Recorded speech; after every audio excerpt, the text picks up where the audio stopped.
Ora, então, boa tarde a todos.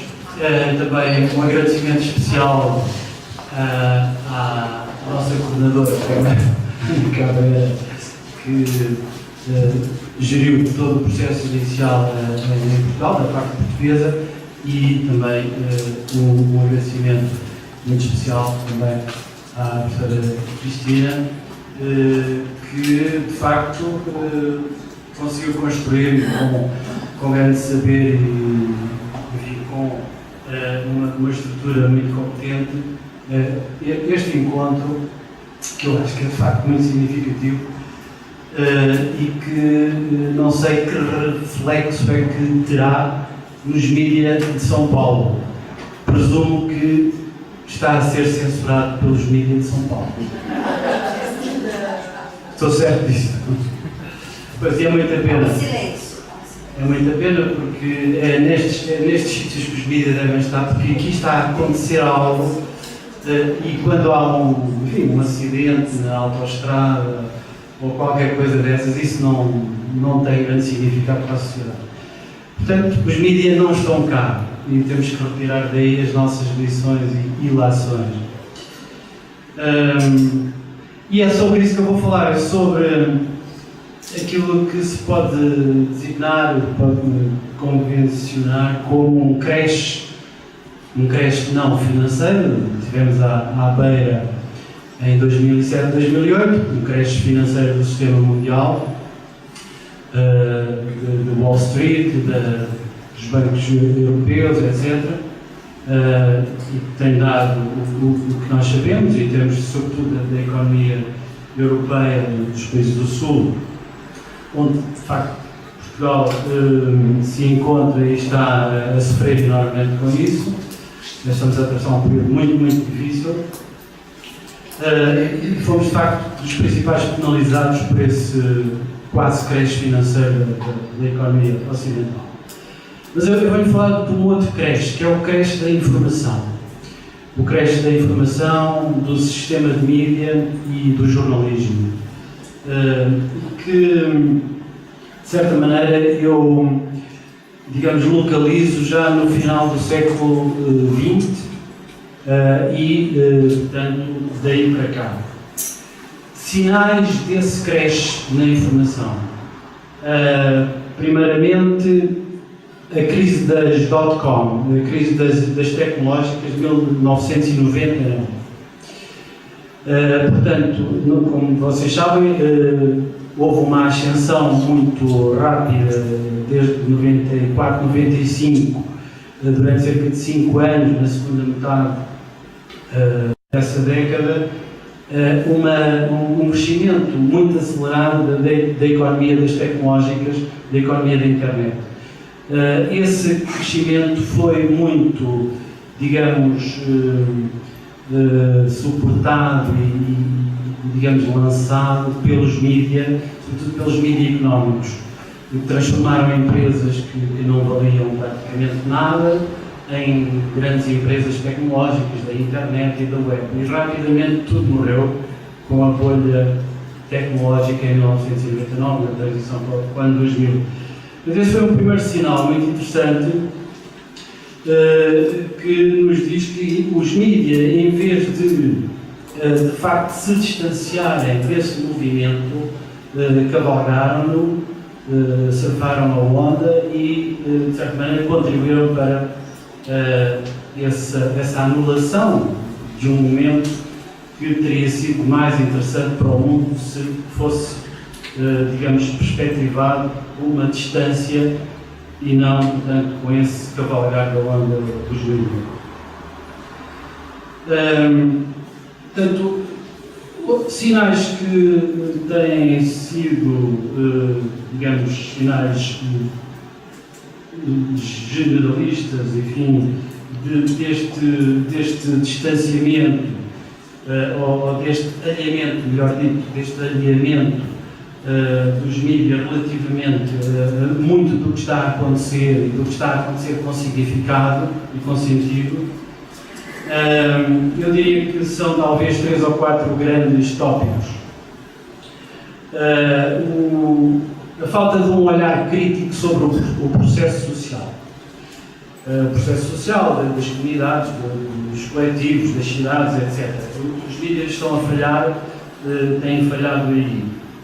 Têm falhado nas novas literacias da política e do político, quer dizer, é preciso saber ler melhor e estar mais perto do que está a acontecer em termos dos movimentos sociais, não é? Portanto, esse processo social que também não tem sido acompanhado devidamente.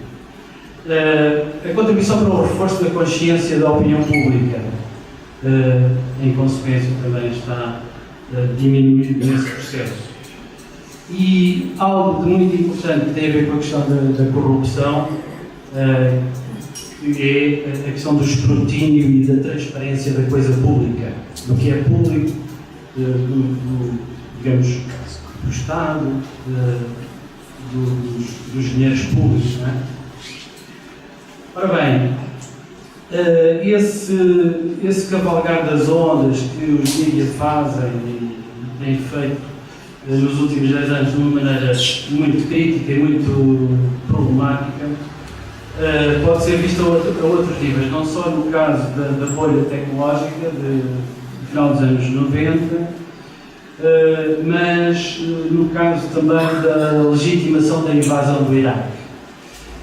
Foram sobretudo os mídias ocidentais, a começar pelos mídias americanos, que de uma forma perversa sustentaram algo que teve um efeito terrível também para a história recente, para a história contemporânea recente, e que de facto foram legitimadores da invasão do Iraque por parte das tropas americanas. Mas se pensássemos na bolha do imobiliário, nós temos que falar nos mídias também e da forma como se constroem estas bolhas em cima também da imprensa económica e daquilo que não é tratado devidamente pela mídia. O endividamento obsceno dos Estados, o endividamento obsceno das famílias, não tem tido uma leitura, não tem tido um acompanhamento, não tem tido trabalho dos mídias suficiente para que não acontecesse. Os produtos tóxicos da crise financeira, a mesma coisa, a crise financeira em si mesmo, enfim, eu diria mesmo questões de crise de valores e de crise de sentido. Eu acho que os mídias têm falhado aí, e nestes últimos 10 anos, dessa forma muito clara. Daí nós podemos dizer que não estamos propriamente numa sociedade do conhecimento, mas se calhar estamos mais numa sociedade da desinformação. Mas a palavra que circula é a sociedade do conhecimento. A sociedade da informação, a sociedade do conhecimento. Mas que conhecimento e que informação? Se calhar há mais desinformação do que outra coisa. Portanto, não há tanto, digamos, a interpretação dos mídias como quarto poder, mas mais como, digamos, um sistema que tem permitido a criação dessa desinformação. Portanto, a questão do debate plural,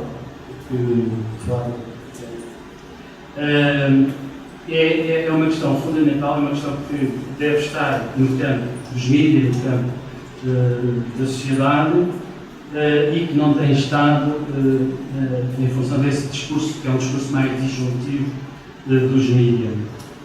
E que concorre para a elisão, de facto, dessa virtude civil, para esse apagamento, digamos, de um certo protagonismo da sociedade civil. Estes problemas também têm sido analisados por muitos autores. Por exemplo, nos Estados Unidos, podemos falar em Marcus Pryor, um livro que se chama Post-Broadcast Democracy, a democracia do pós-broadcast. E ele, por exemplo, identifica um problema que tem a ver com a despolitização da juventude americana em função de uma outra relação com o sistema de comunicação. A partir do momento em que os grandes mídias norte-americanos têm, digamos assim, reduzido mais o espaço de informação e aumentado significativamente o espaço de entretenimento. E, portanto, reduzindo o espaço à informação, contribuem também para um afastamento dos jovens do processo informativo relativamente à questão da política, à questão da informação, digamos, cultura, e uma despolitização, então, em geral. Isto nos Estados Unidos, mas se fôssemos para o caso britânico, encontrávamos estudos, por exemplo, do James Perrin, em que ele verifica que as soft news, as news ligeiras, digamos, estão a sobrepor-se às hard news, às notícias da sociedade, da política, etc., criando, de facto, um distanciamento da vida pública em relação às comunidades. Na Alemanha, uma das últimas reflexões do Habermas é, curiosamente, sobre a relação entre televisão pública e televisão privada, reconhecendo que as televisões públicas europeias são diferentes dentro do caso brasileiro e do caso americano, são televisões muito fortes na Europa, a televisão pública dos Estados, e ele reconhecia que essas televisões se estavam a aproximar muito do modelo comercial, do modelo de entretenimento corrente, não salvaguardando, digamos, aquilo que deve ser uma função, digamos, alternativa ao discurso comercial. Em Portugal, um livro muito interessante sobre estes temas foi de um filósofo José Gil, onde ele falava da não inscrição da experiência da cidadania no campo dos mídias. Não inscrição, quer dizer, a não emergência. Neste contexto, que é um contexto muito problemático, muito crítico, aparecem as redes sociais. As redes sociais, de certa maneira, e numa leitura, digamos assim, epidémica, de certa maneira, dizem-nos que há uma espécie de devolução, de dar a voz aos sem voz. Aqui um bocado dos sem voz paralelos aos sem terra, não é? O Brasil tem a experiência. Portanto, há um devolver a voz aos sem voz, estes sem voz do sistema de mídia, naturalmente, aqueles que não ascendem ao campo dos mídias, mas ao mesmo tempo dá uma voz, o espaço que dá é para uma voz talvez distorcida, não totalmente transparente, nítida, clara. Portanto, uma voz distorcida que se calhar não está a dar, ao contrário do que, enfim, aqui já falámos. Será que os Facebooks, os Googles, enfim, os YouTubes, tudo, será que essas plataformas estão a dar uma voz forte, clara, nítida, uma voz deliberativa, uma voz, digamos, construtiva, ou mesmo conjuntiva aos sem voz? Será que está a dar essa voz? Um autor americano, Matthew Hinman, que escreveu um livro que se chama O Mito da Democracia Digital, Matthew Hinman diz que há um certo ciber-otimismo sobre a possibilidade da internet estar a democratizar a política. Ele diz que, no fundo, a política online politics is simply politics as usual. A política da internet é a política como nós a conhecemos. O que ele acha é que há uma Googlearquia, Google mais arquia, uma hierarquia suportada sobre as plataformas. Aqui não é só o Google, são as outras todas, mas também o Google. Há uma Googlearquia centrada no algoritmo the winner takes it all. Portanto, ou seja, como se fosse um sistema de audiências, de medição da audiência. Se um site, um blog, etc., tem muita procura, então no sistema de busca ele vai saltar para a frente. Portanto, acabamos por entrar num sistema em que o mainstream da internet subjuga, não é? Aquilo que não é mainstream. Vem ao de cima mais o comercial outra vez e o qualitativo anda lá por baixo e é difícil de encontrar. Portanto, o grau de concentração, para além disso, o grau para ele e a partir dos estudos que ele fez, o grau de concentração dos mídias escritos na internet, concentração económica e de poder, não é? Porque a organização empresarial, etc. Portanto, o grau de concentração dos mídias escritos na internet é superior ao grau de concentração dos mídias impressos. Portanto, a concentração é maior neste momento já na internet do que na indústria da imprensa. O que significa que, perante estes sinais, que resultam de estudos quantitativos rigorosos dele, o digital ainda é um sinal de exclusão, ainda é um forte sinal de exclusão. Um outro autor, o Evgeny Morozov, um especialista sobre internet, que trabalha nos Estados Unidos, um russo, ele é russo, mas trabalha nos Estados Unidos,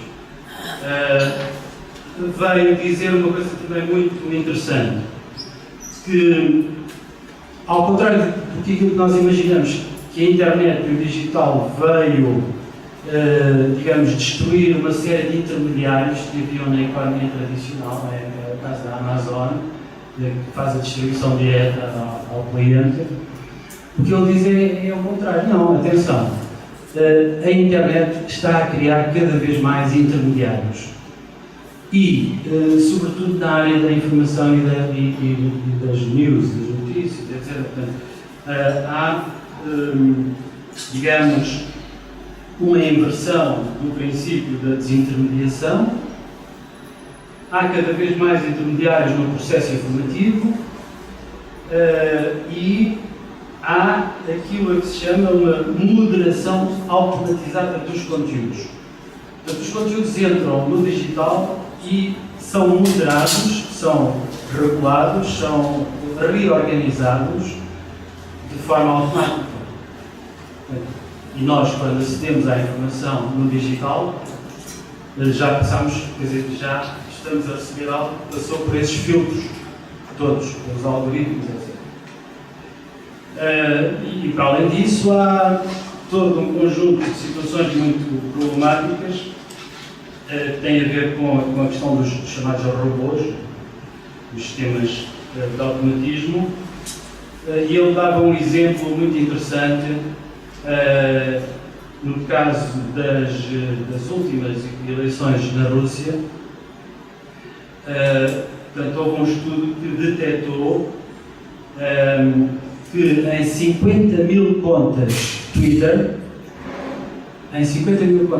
cerca de metade tinham sido criadas, eram fakes, tinham sido criadas por autómatos, eram falsas.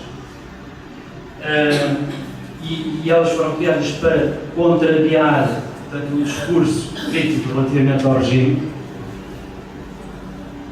E essas cerca de 25 mil contas falsas no Twitter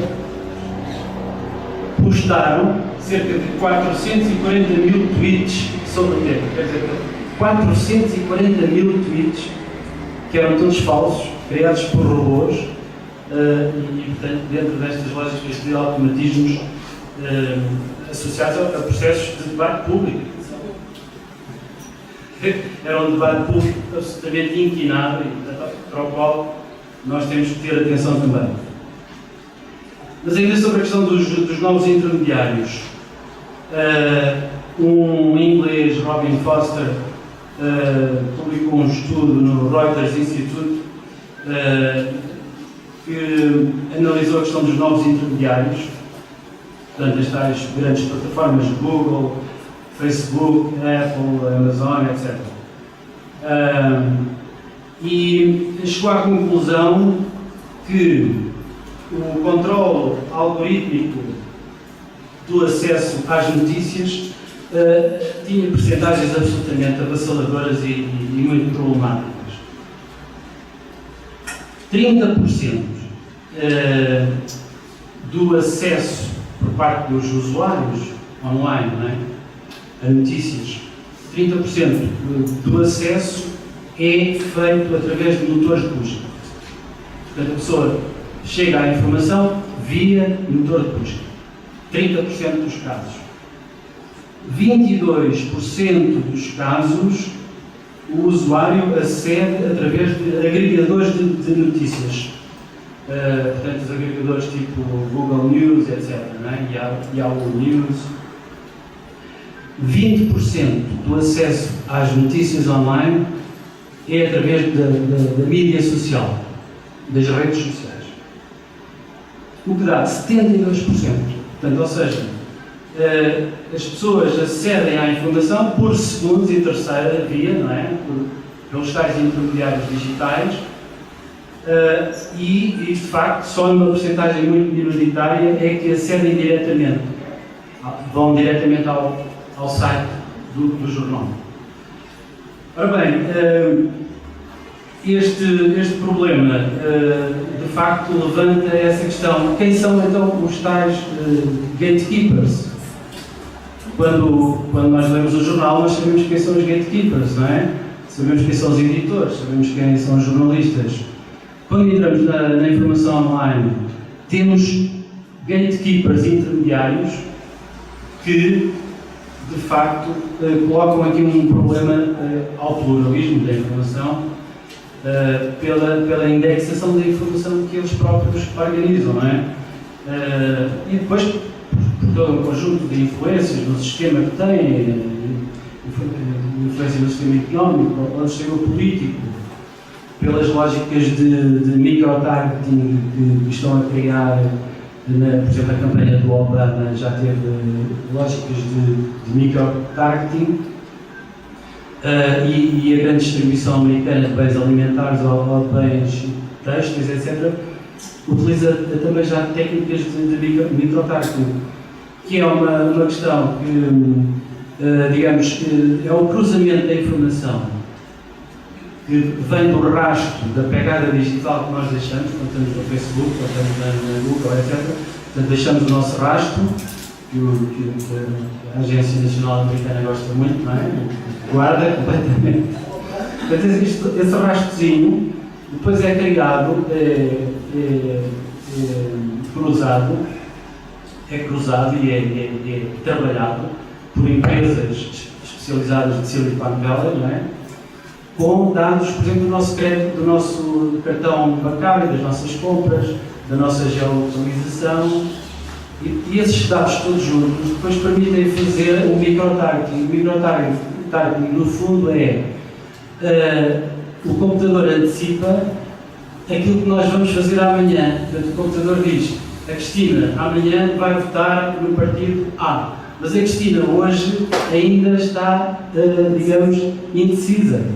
Ainda não resolveu, mas o computador já lá tem. Olha, ela vai votar neste. Porque ela andou por aqui, foi ali, falou com este e com aquele, comprou estas coisinhas e tal.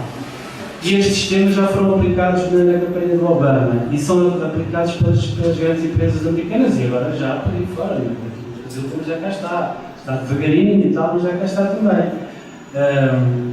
Portanto, este micro-targeting é algo também muito, muito preocupante e que está associado neste momento mais à política e à grande distribuição, mas também já se cruza com o Big Data e o Data Mining, etc., gestão de informação. Um estudo de ontem, precisamente, do Pew Institute, se chama Pathways to Digital News. É um estudo sobre 26 sites de informação americana.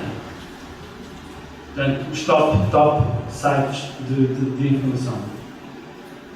Média mensal por visita em minutos do usuário, a partir também dos pontos de acesso. Acedem diretamente aos sites em termos de minutagem,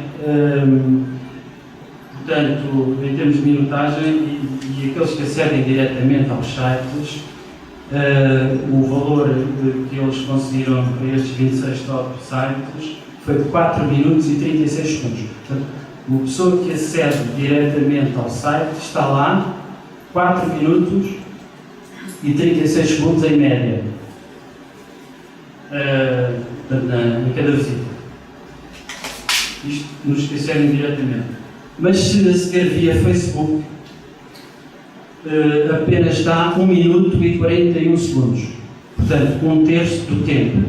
Portanto, os que acedem diretamente acabam por estar 3 vezes mais do que os que acedem via acessam, assim dizem, acessam via Facebook. Se o acesso for feito por motor de busca, dá também mais ou menos o mesmo tempo do Facebook, 1 minuto e 42 segundos. Portanto, isto também é significativo. Aqueles que procuram diretamente e que sabem o que é que querem, estão lá mais tempo, recebem mais informação, etc. Embora essa informação depois também tenha já esse crivo todo, portanto, dos tais gatekeepers, dos tais algoritmos gatekeepers. Mas pronto, será sempre informação. Será o triplo da informação daqueles que acedem via Facebook ou via motor de busca. Nós temos mais ou menos bem. Este é um estudo que foi publicado ontem sobre o caso americano. Bom, algumas informações para nós termos também uma melhor capacidade de reflexão sobre o que está a acontecer. Muito obrigado.